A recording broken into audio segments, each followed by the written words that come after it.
Well, Tu B'Shvat is one of our happiest holidays. It's called the New Year of the Trees, and it occurs during the winter here, but in springtime in Israel, and it's got many, many, many different layers to it. The first layer is the first layer was it was an agricultural holiday because it was the time when the Jews tithed their trees, and because it was called a new year because that's when the almond trees started to absorb water from the ground, and the almond buds would burst into beautiful flowers. So that was how they measured time. That was how they measured the beginning of this new season. And by the way, the Tu B'Shvat is the Hebrew word for the 15th day of the Hebrew month of Shvat. So that was the time that was the first layer of the agricultural holiday when people would be taxed on their trees. And the second layer was in the Middle Ages. The Kabbalists or the mystics gave different attributes to different types of fruits and wine. And so during that they created a Tu B'Shvat Seder, actually kind of not too dissimilar from a Passover Seder.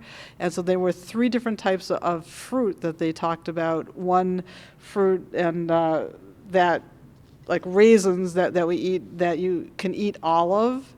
And a second type was fruits that have a pit in the middle, and a third is this is a bad representation, but these are pomegranate seeds, or pomegranate has a shell on the outside. So these are supposed to represent different attributes that we all have.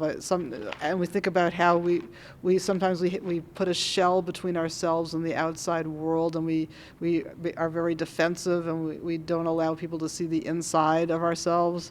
And the one with fruit with a pit means that sometimes we harden our hearts towards people or ideas, and then the raisin is the highest level. Or the fruit you can eat all of is the highest level because it means giving our whole selves, our whole hearts to something.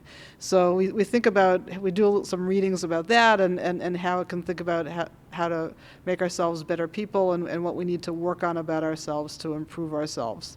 And we also drink 4 different cups of grape juice during the Seder.